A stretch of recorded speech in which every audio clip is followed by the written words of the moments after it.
Once again, we apologize. The meeting is going to call to order at 7:58.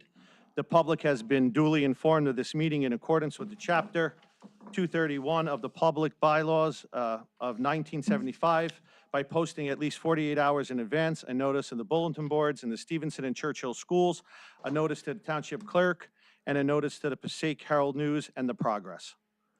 Everyone, please stand for the Pledge of Allegiance.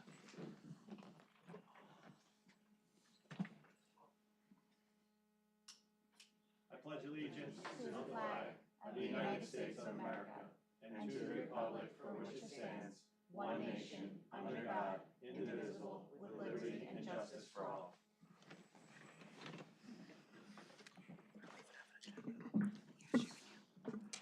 Public comments on agenda items only.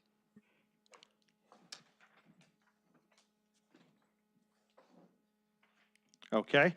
At this time, we're going to have an audit presentation. Brian, if you would come up and introduce yourself. Good evening. I'm Brian Coe with Nisavachi. I'm the audit manager on your account.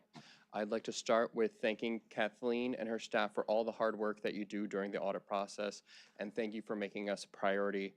I know that it's a disruption to your normal day and that everybody loves it when the auditors come out, but I really do appreciate your patience and hard work. Okay, I'm going to briefly go over the four main funds. General fund ended the year with a $4 million fund balance.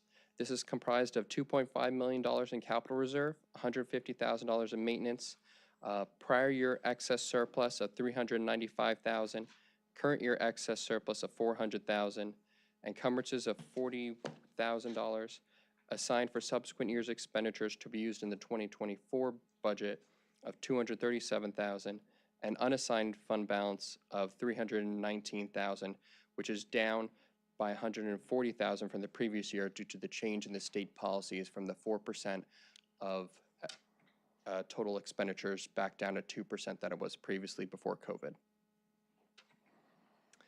The district utilized about $650,000 of federal grants during 2023, and this was run through Fund 20, the Special Revenue Fund. In Capital Projects Fund, you have one ongoing project that started in 2022, which was the electrical service panels at the Stevenson School, and that's funded through Capital Reserve and tracked in the Capital Projects Fund. Debt Service Fund, you currently have zero bonded debt.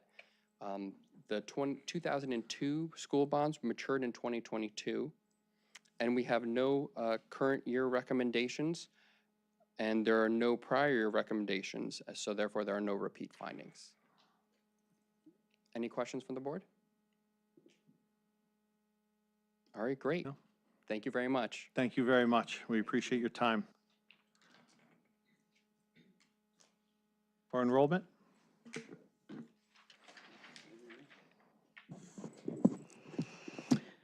Okay, so under personnel, certificated staff, I have a few items for the board to approve. The employment of the full-time tenure track special ed position.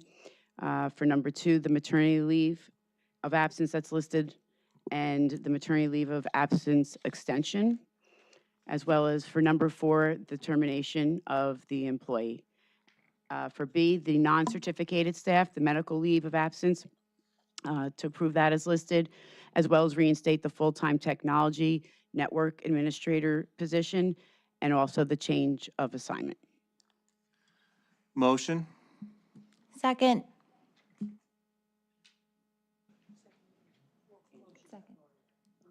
Brian? Yes. Yes. Yes. Yes. Under curriculum and program, to approve the attendance at the following workshops. Please note, one of them is coming out of Title II funds, and that's it for curriculum and program. Okay, you have a motion? Motion. Second.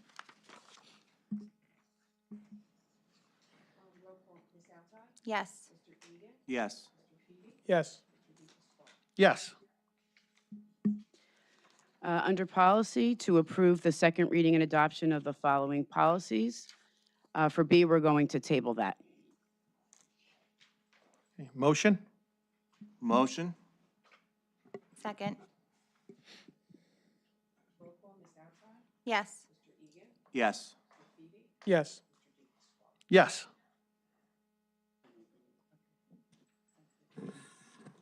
Okay, under Business Finance Office Resolutions, I'm asking the board to approve A, approval of the minutes from October 19, 2023 for the public and executive. Under B, Finance, ratify and affirm the bills and claims from 11/1 and 11/16 as listed on page 5 of the agenda, as well as the payroll from October 30th and November 15th. I'm asking the board on the bottom of page 5 to approve the transfers for the month of October. Top of page 6, the treasurer's report that was already approved by Mr. Halleck for October 31st. Amended tax levy payment schedule that was resubmitted to the borough yesterday. And under administrative, approve the following grants: the reflective math grant in the amount of, well, for 40 seats on an online math program. The other resolution is for $2,900 to support special education from the Fairfield Education Foundation. Number 2, accepts the appreciation of supplies as listed on page 7. On page 7 for buildings and grounds, the building use application as listed, community outreach as well as Mr. G's after-school sports program. Ratify and affirm the 2 quotes, one from Socelli Electric for emergency repairs at Stevenson in the amount of $4,848.70. And the second repair for the main entrance of Stevenson in the amount of $35.94. May I have a motion? Motion. Second, discussion? Go ahead. I just would really like to acknowledge the Fairfield Education Foundation, as well as all of those listed in the name of donors. It's really great, regardless whether it's a huge donation or if it's whatever someone can spare, that they're thinking about the district, they're thinking about the children. And it's really good to see that, and I definitely appreciate that. And I'm sure my fellow board members feel the same way. Thank you, Brian. Roll call, Ms. Altai, Yes. Mr. Egan, Yes. Mr. Feedy, Yes. Mr. De Pasquale. Yes. Okay, under old business, does anyone have anything? Okay, I have a couple things under old business. I'd like to take this opportunity to address the recent election and the overwhelming support from the community on questions 1 and 2. And leading up to that, there was a couple different committees that played a key part in getting the information out there that was necessary for the voters, to inform them, to take the time to answer questions. So I'd like to start off by thanking some of the groups first and foremost. So our community outreach group, which we have a couple members here, if you would, just please stand up, and we appreciate your time and everything that you've put into this. Your hard work and effort hasn't gone unnoticed. Our HSA and our Education Foundation, which we have members here as well. So if you ladies, please stand up. We greatly appreciate everything that you've done. So leading up to the vote, these groups were very instrumental in helping promote a yes vote and for getting the information and knowledge necessary out to the voters so that they can make a determination on Election Day, which obviously we all know was unanimous with questions 1 and 2. Leading up to it, there was a lot of discussion with the community outreach group, but one person in particular really did a great job and kind of spearheaded everything, and that's Frank Lamort from the Lamort family. So Frank, thank you very much. We greatly appreciate it. In the weeks coming before the flyer went out that Frank orchestrated, we were kind of back and forth because there was just so much going on, and Frank's the one that said, you know what, let's make a final push and let's send a flyer, let's have a couple dates, let's meet with the community members, which is why on that particular Friday, we offered a morning session and an afternoon session with the community outreach, and the community outreach members were there. So So for that, we want to thank you. We greatly appreciate it. And then on Election Day, I feel it's very important that we take a moment and literally acknowledge the individuals that were throwing themselves at the cars that were coming into park and vote. So Frank was there again. So Frank, thank you very much. Marissa Lamort, Lauren Matiliano, Nicole Sudol, Christopher Ulg, Ashley Antonakis, Kristen DePatria, who was literally jumping on cars as they were pulling in, Kristen Crucello, Liz Cervone, and Tyler Masterson.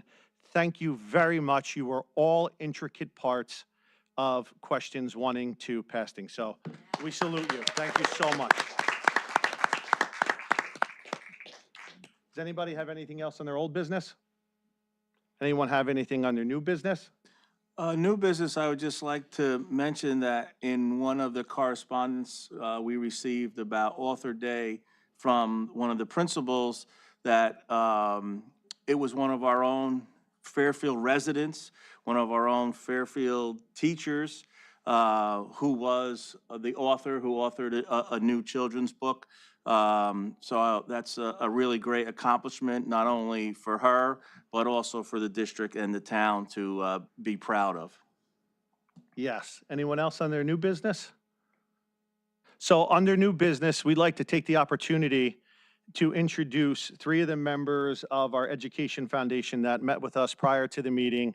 We know there's a lot of buzz, and we know that they're going to do a great thing, but we wanted to welcome Lauren Matiliano, Kristen DePatria, and Tyler Masterson. They're going to come up and just say a few words about the Education Foundation and formally introduce themselves, the committee members, and their goal for the 2023-2024 school year. So, looks like Lauren was nominated. Hi, everyone. Thank you for having us. So just real quick, very high level, we want to introduce ourselves. We are FEF, the Fairfield Education Foundation, and we're a nonprofit 501(c) organization, originally founded in 2016. During that time, there was a little bit of a lull getting off the ground with all of the buzz going on in the district and questions and funds and concerns. We took advantage of the momentum and we managed to resurrect.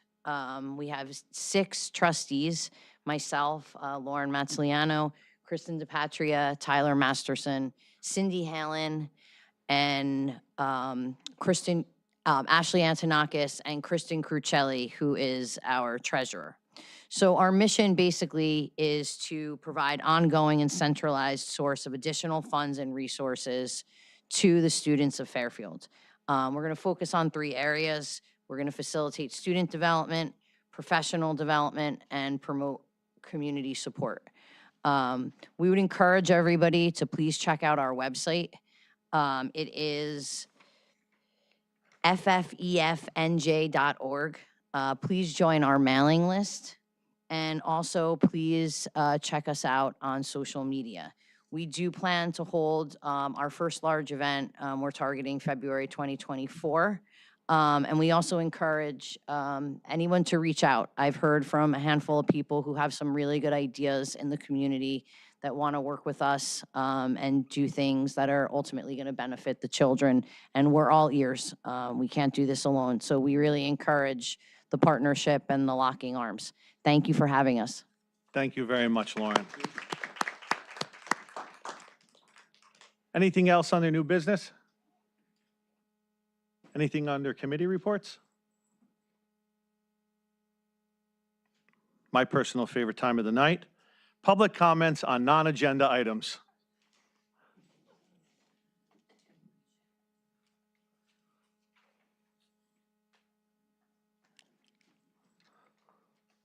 Hi, Frank Lamort, 4 Suzie Lane. I have a question. I think this might be for Sue or for Kathleen. I have a couple friends who are teachers and superintendents in the state of New Jersey. I noticed the last couple hires we hired somebody, the last agenda at a step 8 salary and this agenda at a step 15. I know that they used to use that AppleTrack, the state site for all the job postings. I understand we had a few people leave after we had the layoffs. Do we have openings, and where are they posted? Because I'm wondering, are we able, are we looking at maybe recent college grads, people that can come in with lower salaries? I know we're focused on the budget, so I'm just wondering where we're posting these jobs. Thanks, Frank. So the Apple Track is not a job posting place, so that's an actual application per district. So let's suppose Montville has openings, they use Apple Track. If you post there, it's only for Montville. You go to Summit, there might be another thing. So that's just a way for people to get their resumes in. We post on New Jersey, was it NJ dot? Yeah, school jobs. So we post there. You can't go by the steps because when you're taking a look at the steps, you don't necessarily know what number is correlating with that. Our guide has several steps in it, and our lower steps, the numbers aren't as high as what you probably think they are. Okay, so it's difficult to do that. When you're trying to be competitive, you're trying to attract people to come to the district and hopefully stay. You have to be competitive as well as how you're going to hire them, right? They're not going to leave a district, especially if they're tenured. They're not leaving that district for less money. It just doesn't make any sense. Who's going to do that?